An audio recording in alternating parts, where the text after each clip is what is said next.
আমি সেই নাদিয়া। তাতে কি হয়েছে? আপনার সঙ্গে আমার এনগেজমেন্ট হয়েছে, বিয়ে তো হয়নি। তাহলে তুমি গতকালকে আমাকে দেখেও না দেখার অভিনয় করেছো কেন? আমার ইচ্ছা হচ্ছে তাই করেছি। আপনার কি তাতে? আর আপনি বা আমার সঙ্গে এত কথা বলছেন কেন? কে হন আপনি আমার? দেখো, আমার সাথে এরকম রাগারাগি করবে না। তোমার সাথে আমার অলরেডি এঙ্গেজমেন্ট হয়ে গেছে। সেই দিন তুমি তোমার বয়ফ্রেন্ডের হাত ধরে পালিয়ে গেছো। হ্যাঁ, ভালো করেছি। সে কোথায়? তোমার বয়ফ্রেন্ডের সাথে যে এসেছো? তুমি একটা শিক্ষিত মেয়ে হয়ে এরকম রাস্তাঘাটে পেপার বিক্রি করছো কেন? কি হয়েছে তোমার, আমাকে বলো। আপনি শুনে কি করবেন? আর যা কিছু হয়েছে সবকিছু আপনার অভিশাপের জন্যই হয়েছে। তুমি আমার শখের না, আমি কি তোমাকে অভিশাপ দিতে পারি? আমি ভেবেছি তোমাকে যদি আমি না পাই সারা জীবন তোমার অপেক্ষায় কাটিয়ে দেবো, আর তুমি বলছো আমি তোমাকে অভিশাপ দিয়েছি। আমি এখানে শুধু এসেছি তোমার প্রশ্নের জবাব নেওয়ার জন্য। জবাব আর ভালোবাসা খুঁজতে এসেই আজকে আমি রাস্তায়। বেঈমান।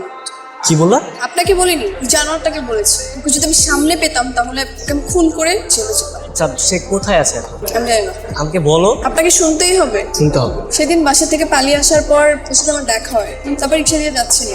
কি যে একটা অবস্থা, আস্তে আস্তে কত লেট হয়ে গেল। তোমার জন্যই তো হয়েছে, তুমি তো স্টেশনে 4 ঘন্টা লেট করেছো।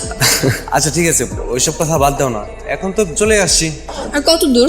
এই তো সামনেই। মামা ওই সাইডে নিয়ে চাপাও তো, সাইডে নিয়ে রাখ নাও। আমি আর তুমি থাকবো। আচ্ছা তুমি একটু দাঁড়াও, আমি ভিতরে গিয়ে দারুণের সাথে কথা বলে আসি। আচ্ছা এক কাজ করো, ব্যাগটা দিয়ে দাও, আমি ভিতরে রেখে আসি। আরে দাও। এই তোমার হাতের এই রিংটা তোমার এঙ্গেজমেন্টের রিং না? যদি ভিতরে কেউ দেখে ফেলে ঝামেলা হয়ে যাবে। দাও তো আমাকে তো। হ্যাঁ তাই তো, আমি তো ভেবে দেখি নাই। আচ্ছা তুমি এখানে দাঁড়ান, আসি। আমি আসি। না না, পাগল হয়ে গেছো নাকি? আমি এখানে ব্যাচেলার থাকি না, ঝামেলা হয়ে যাবে। কি দারুণ কি পটিয়ে পাটিয়ে ম্যানেজ করি, তারপর নিয়ে যাবো।